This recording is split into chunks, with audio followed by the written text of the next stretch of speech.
think that's our 12 o'clock bell. It's promptly 12 o'clock at this point. I'm going to try to unmute all for a minute. I don't know if that's going to work. I guess you can physically mute yourself out if you've got a lot of background noise or distractions, but I'm going to leave it unmuted for a while and see what happens. If too much background, I'll have to mute everybody, but I am ready to start. First of all, I want to say thank you for joining us today and in these uncertain times that we're here. Coming up with new ways, new things. It's the first time conducting a Zoom meeting, so bear with me as I muddle through this and go through it, and hopefully I can figure it out. Even though I'm familiar with Zoom these last week and a half or so, I didn't even know Zoom existed until a week and a half ago. So it's all new for all of us, a lot of us. But first of all, I'm not here to put my little lawyer disclaimer on some of the things that we may recommend and may do. Is that I'm not here to fully nullify, revoke, terminate, change any such policy set forth here at any given time without notice. The views expressed here today are only the views of the presenter and not necessarily of Chadwell suppliers. With that said, if I was in it, what would I be doing? And I guess I would be looking at what is everybody else doing? What is the corresponding standard of care right now for some of the companies? What are most of the companies doing?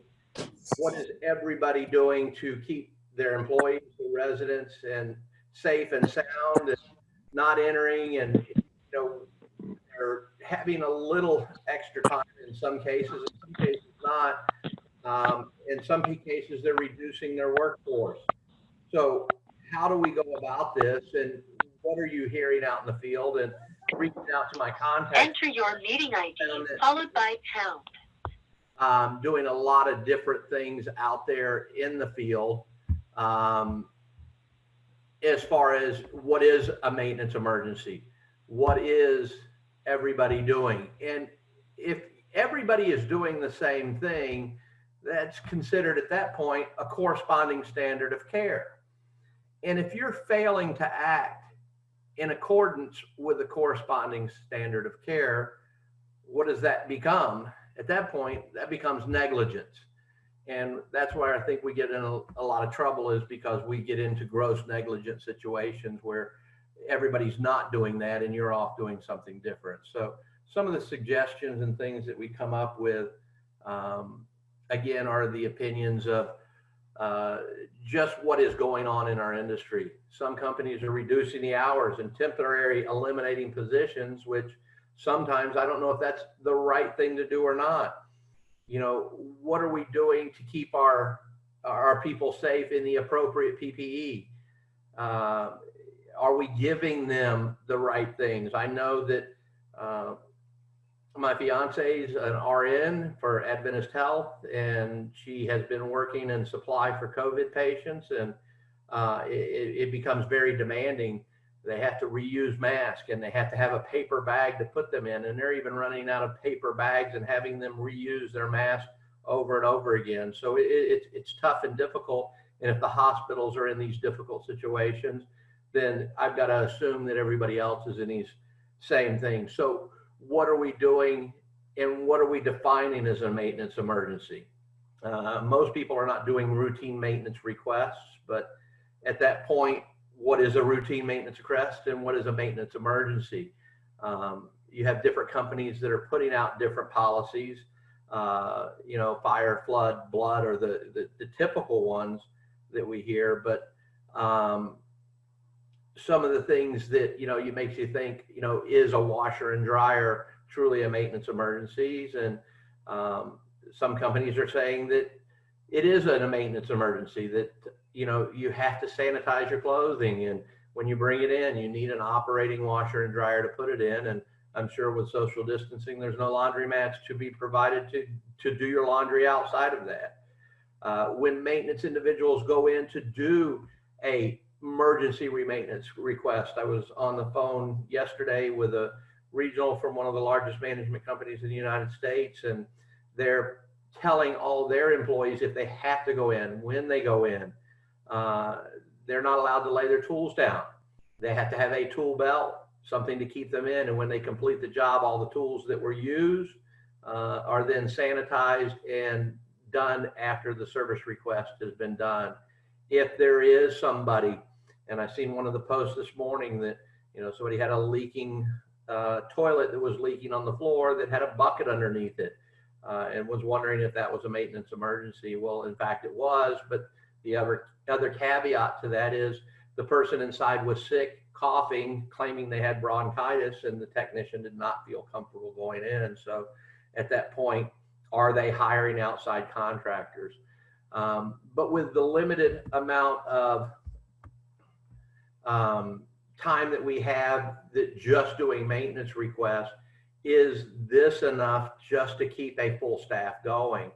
And at this point, you have to come up with ways to keep them working.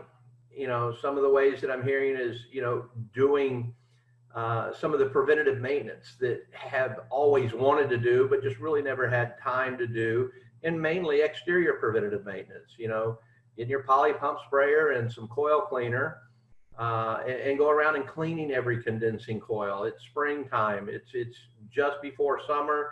This is a great time to be able to get out there and do it.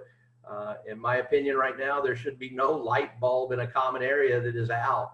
I know that some are out there changing and getting the light bulbs done, as well as the light fixtures, keeping the bugs and everything out of the fixtures and cleaning them. And they're assuming when we get back to full procedures again, that the audits on these properties should be jam up, because all the exterior stuff has been done. Maybe some of the interior stuff is still waiting to be caught up on.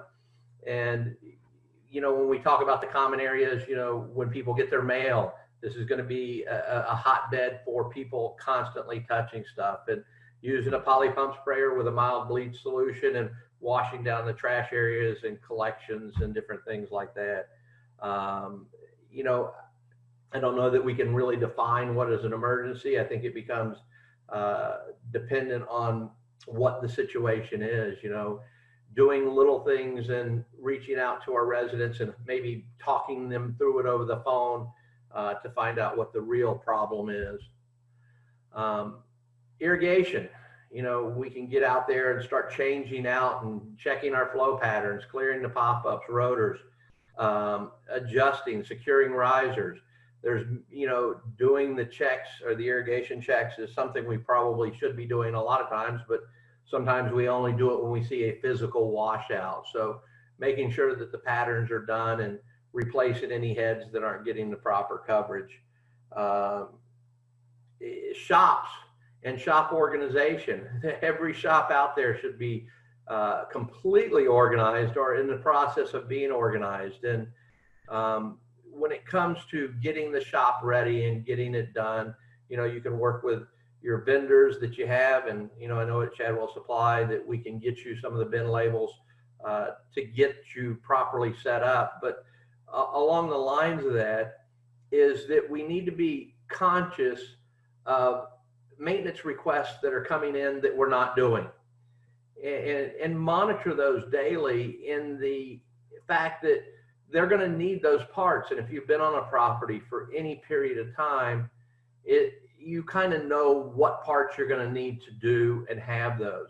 My suggestion is be purchasing those parts now, so that when you get time and we open back up to get in people's apartments to do these maintenance requests, I think what you're going to have is the same flood of people are going to be trying to order these supplies.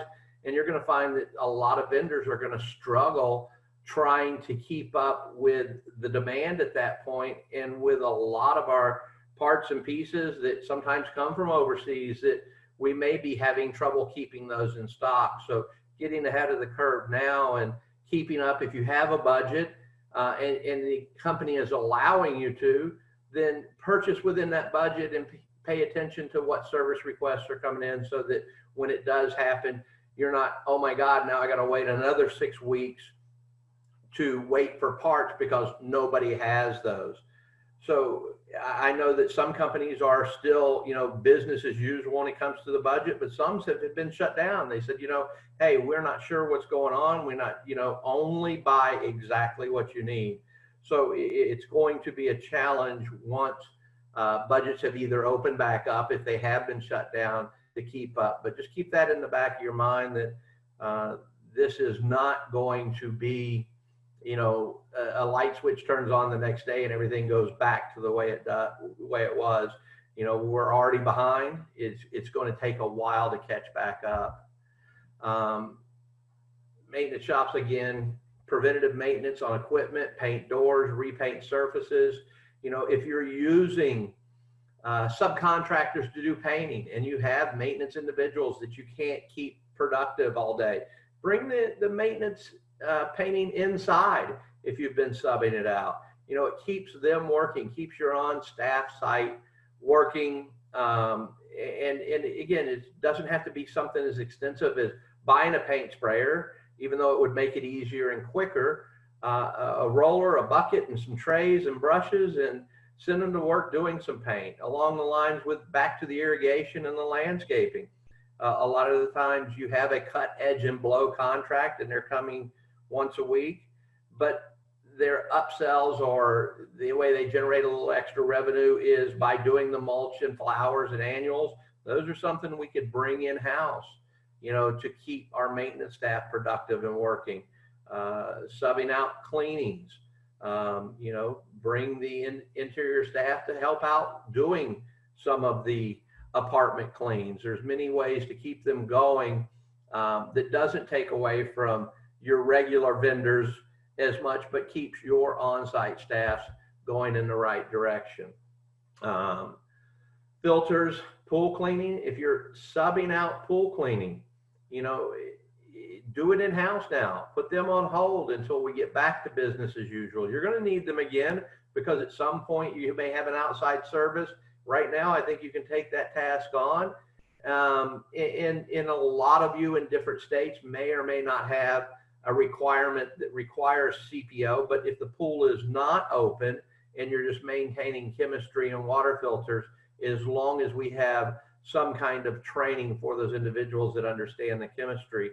And now that we're going online, I know us at Chadwell have started the online testing for CPO now. That will be coming up in the next week or so, as well as the EPA certifications have now gone 100% online. So I don't know if this is going to be the standard, the norm, or replacement, but only time will tell if it starts adding to the training programs that we already have in place. Vacant in service, again, using painting, plank or vinyl installations. If you have the skills and the maintenance staff have those are some of the things that we can start to deter or take in-house. General areas, exercise equipment, dog parks, properly close and sanitize restricted areas. I'm hearing that a lot of the amenity areas, weight rooms, pools, places like that are all closed to public use, but the dog parks are still in business. And keeping up with those areas are going to be important because you're going to have people that do get out there and just, understand that you need to be within the social distancing requirements mandated. So do everything that you can to keep your people working. Great time to paint the office, clubhouse, interior upgrades, breezeways, handrails, fences. A lot of your suppliers still have a lot of the stuff to keep this going and keep up with this. So what I want to do at some point, and again, back to the condensing units, is, what do you use to clean the condensing units with? A poly pump sprayer and an acid base coil cleaner. Properly read the directions on there for the dilutions, understanding that, that this is an acid-based material and it should not be used inside, but it's great for cleaning condensing coils and needs to be rinsed properly. Can suck out the condensate lines while you're in there.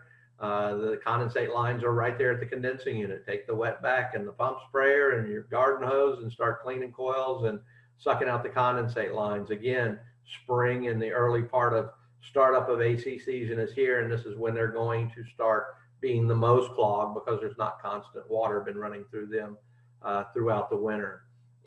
Repair any broken pipe insulation, so that it's running more efficiently. I know that a lot of times we don't get into the coil cleaning because we just didn't have enough time. Now, hopefully you're, to coin a phrase from one of our sales representatives out there, let's not waste this pandemic, if you will, and take advantage of doing some of the things that we always wanted to do. We just never had enough time to get it all done. Trip hazards on sidewalks. Again, an angle grinder and a concrete blade on it. We can start doing these smaller ones in-house rather than the larger ones will have to be, broken up and filled in with concrete. We may not have that.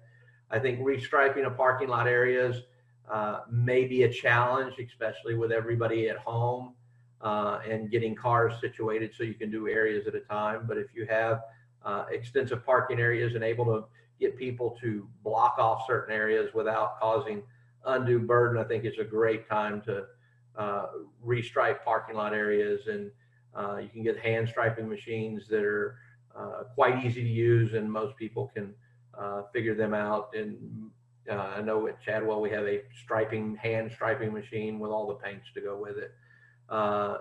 Clean lights, again, LED conversions is a big one. I think a lot of us are already on that conversion process now. If you've been putting it off, now's a good time to get it in there. Straightening signs, posts. Compile that running list of parts needed. Continue to make monthly sized orders to keep up with the constant flow and order the parts as needed. And mark the unit numbers on them as they arrive.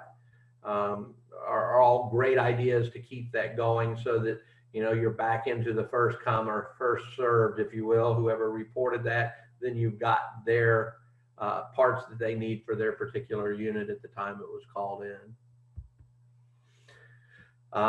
Again, there's going to be a rush on parts. If parts are used for vacants, reorder them, deciding the best method to recover by building or urgency.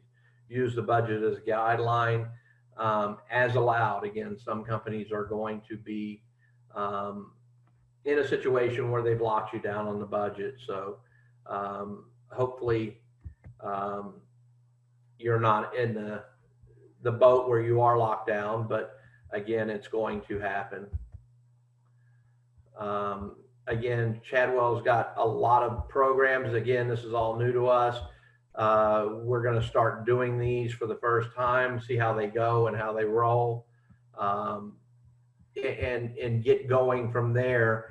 I know that we've got quite a few signed up for next week's EPA. We're going to do it day by day and not try to do everything in a day like we normally do, but 3 to 4 hours a day should not be too much to ask out of their time to get the certifications and get it done. What I want to do at this point is kind of unmute if I can, and see if we can open up for suggestions here and ideas and what they're hearing. Anybody have any questions, suggestions, thoughts, ideas? Crickets?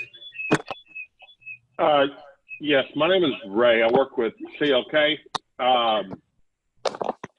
Is there a way to get on some kind of a list, like when y'all have items that are hard to find right now when they start to come back in stock? That y'all could email us? That's a great question. And you're not the first one to ask, so I'm glad you kind of brought it up in a group. Is, do we have a running list of stock items? And right now I would probably tell you, no, I don't have it, but I don't know that we can not get it for you. In other words, I'm going to reach out to a couple of people today, and I've been playing phone tag with many people, but that is one of the questions that I was going to ask as well is, again, on our hard to move or hard to find, and I'm sure everybody's got a list of. Right, I'm on I'm on like an email list with a couple of other companies that, you know, whenever they're getting certain items in stock, you know, that may come in next week, that they email me and let me know that, hey, we're getting our hands on this. This is going to be coming about. You know, do you know what properties need it? Right. So that we can get on board with that. And yeah, I just wondered if y'all were doing anything of that nature as well. And it's a great question, and I will get an answer for you sometime today to find out if we have a list or something, or if there's somebody on the call. I see that there's a few people that are upper management type people on the call that might already know the answer to that question. I'll let them address it if they do know or have any information. Van, I can say real quick, we're trying to keep updates on the page on our website. It's chadwellsupply.com/coronavirus. I will say that with the products coming in, it's kind of difficult because they're coming in so fast and in such kind of limited quantities. Right now, the best bet is to stay in touch with your local TSM. They will be the first ones to know and the first ones to be able to get stuff quickly to you. Our fear is by the time you got that email, all those would be gone again. So I know. I mean, I get like a text from one guy and he tells me I have like less than an hour to get my order in if I'm going to get it. Because I mean, they go that quickly. It's crazy time. So, like I said, your local sales rep is probably the best bet to move quick on that for you if you just stay in touch with them.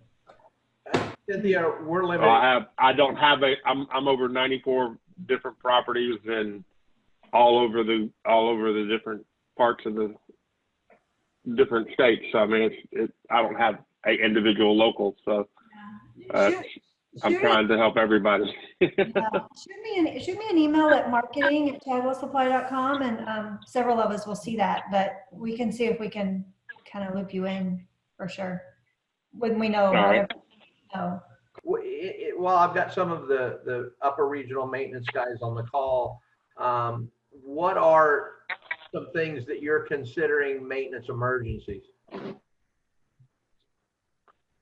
Right now, in our field, everything that was considered a maintenance emergency before is still an emergency now. Okay, so you already. I mean, the only thing different that we have to do is, and that we are doing differently, is if they have been diagnosed, then we are vendoring it out.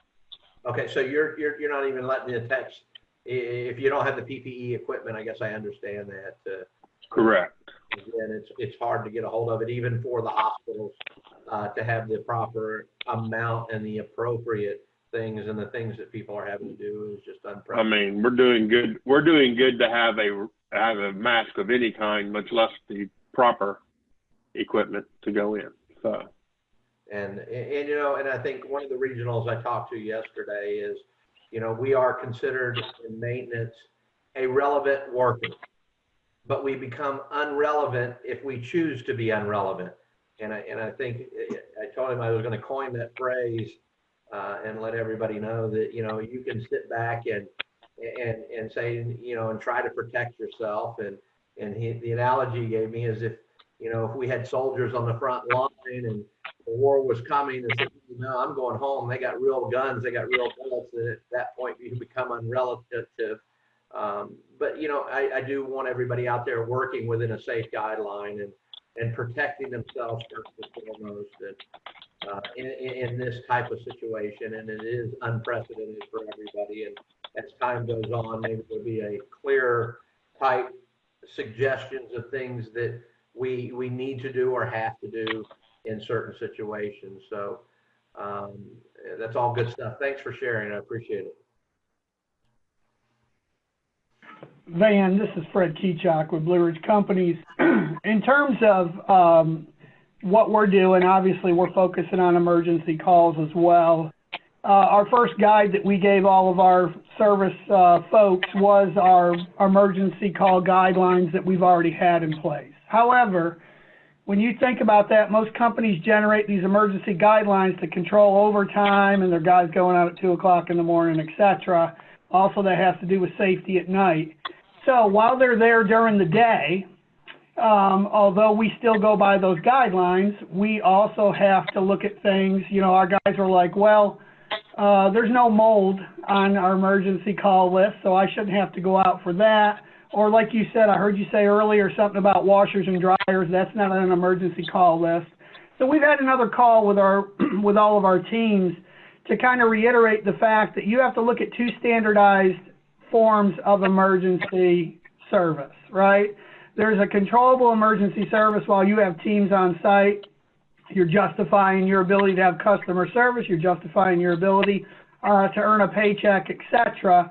So we have to think about it a little bit differently as then when we're off-site trying to get people to travel. In this day and age, you know, you got to be careful when you're traveling too. So one of the things I heard another gentleman say that we're doing is we're actually asking 3 qualifying questions before we accept any work order emergency or not. So as long as they don't fall into the affected COVID-19 bucket, if you will, we're going ahead and doing the work order, practicing social distancing with the resident, and then we created a how-to video within our company of not just PPE, but wiping surfaces on the way in to the work order and on the way out. So we know, right, it's close distance proximity and also affected surfaces, so we've tried to focus on those. And the last thing I'll say, pretty much close to the other gentleman, is if we have an emergency for someone that is affected with COVID-19, we've decided that our folks are not going to go in at this point, but we have engaged with an emergency response like a restoration company that can come out, decontaminate the area, and then we'll either choose at that point to utilize our associates with their PPE or just use the restoration company subs. We haven't had any infected unit emergency requests at this point. Thank you. Thank you. Appreciate the information. And again, I don't know what the right thing or the wrong thing to do at this point, but doing the right thing is always right. You have to take precautions and taking those situations. Again, I thought that was great that, you know, the one company is giving them at least some way to sanitize their tools. When before they go in, they've been sanitized, and when they come out, they wipe down all the tools used, and they're not allowed to lay them on counters or do anything. They told the guys, they said, hey, they even told me and said, if you get a run on tool belts and pocket tool holders, this is the reason why we've mandated them that every maintenance staff have those, so that they're not just laying tools around, that they have to be, which I thought was a good idea. Again, it's just, you know, all the different things that we're having to go through and not expose our people to different situations, as well as the residents too. You know, at some point the resident also should have the choice to say, hey, I don't feel comfortable with this individual. You know, people cough, it's allergy season, they're gonna sneeze, they're gonna cough, but at some point it does make people uncomfortable just to hear somebody cough now.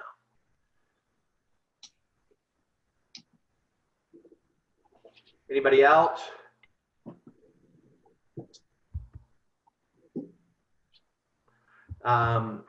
If nobody has anything to add, then I just want to let everybody know that if you do have individuals right now that need their EPA certification or the certified pool operator's license, take advantage of it now. This is unprecedented. The National Swimming Pool Foundation has allowed some online testing, and they're coming up with methods to test the people, as well as doing webinars and getting them the training to be able to give this test. And it says for now, I don't know if this is going to be an ongoing thing after it's over with, or if it's going to be the standard after even we come out, that online testing will be permitted. I know that if you do any of the online testing and the guys are taking this, they will need to have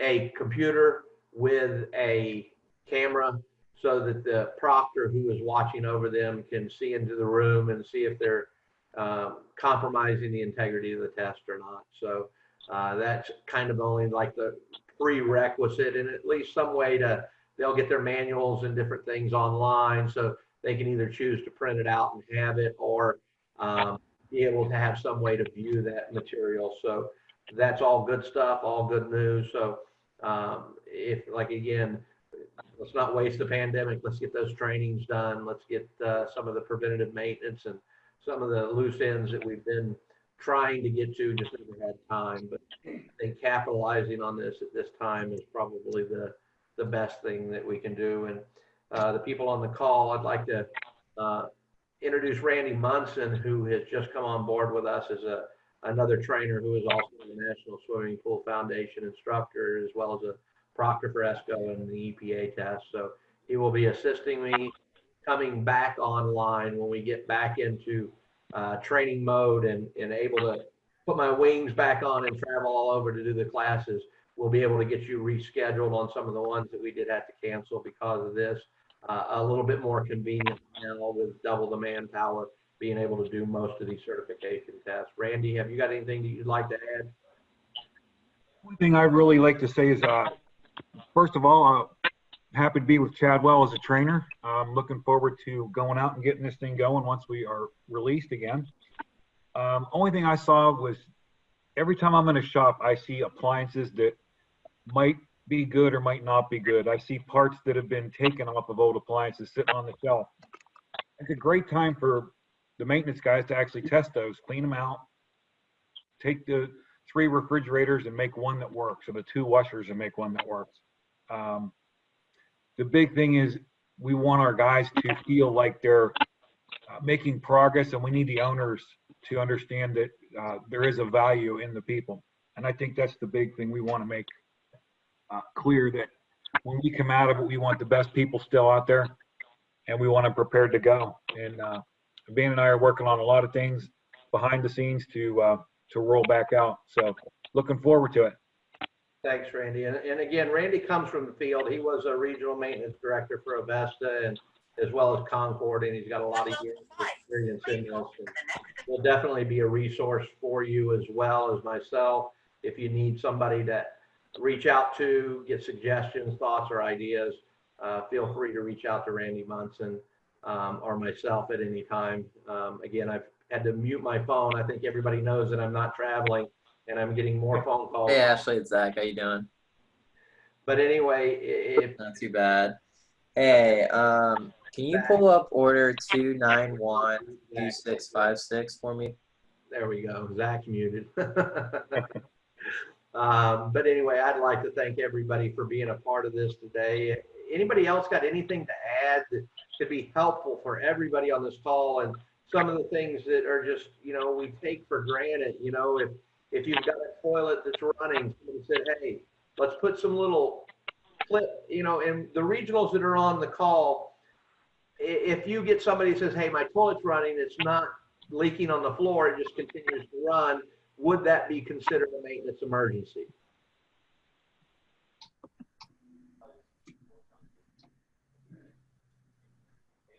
I don't hear any regionals. Maybe they bowed out.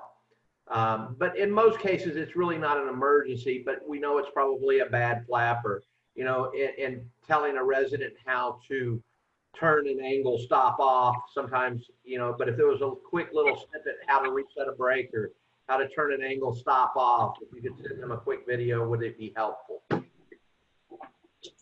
Right. It's not listed as we don't list it as an emergency. We list it as a higher priority. Like if it was something that we had a reason to go in there for some other reason, we would try to get it taken care of when we were in there on an emergency issue. But we try not to go.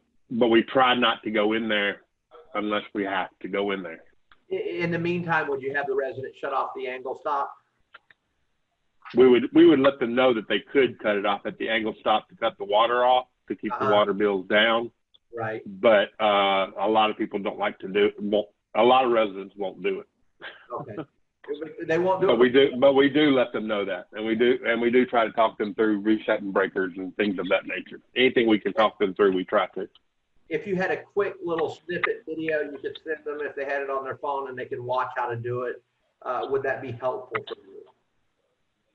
We've tried using those, like on YouTube and things like that, for clearing garbage disposals and things of that nature.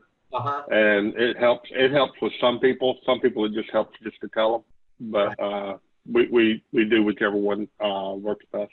You got it. Great. Good stuff. Good stuff. Thank you. I appreciate that. Anybody else? Hey, Van.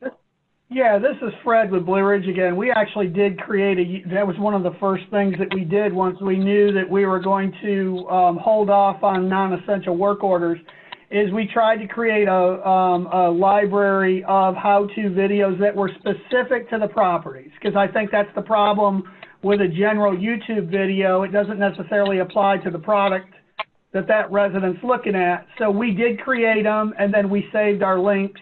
And then we gave access to every one of our associates so that they could send specific links to their residents. And we really focus on small things, just what you said, closet valves, changing out your own filter, smoke detector, resetting breakers, GFCIs, just the basic stuff. Dude, that is a great idea. You're right. I didn't, and you just saying that being product specific to a particular asset is key. You're right. Ours would be generic, and what a great training tool even going forward after all of this, when a leasing agent gets a small call and she can say, hey, put that on your web page as far as little things that they can do that might not even generate a service request that they could take care of. That's a wonderful idea. I like it a lot. Thank you. Anybody else? No? Crickets? Well, in conclusion, I would like to thank you all for participating. Again, know that we're here for you through this, and that we truly do care about what happens and how you're doing it. And again, you can email me at van with 2 N's .flippin at Chadwell Supply if you'd like to give me some suggestions, maybe you didn't want to share with a group, or if something comes to you after the call. Is usually when I get the best questions is after the class or after a break or after a seminar.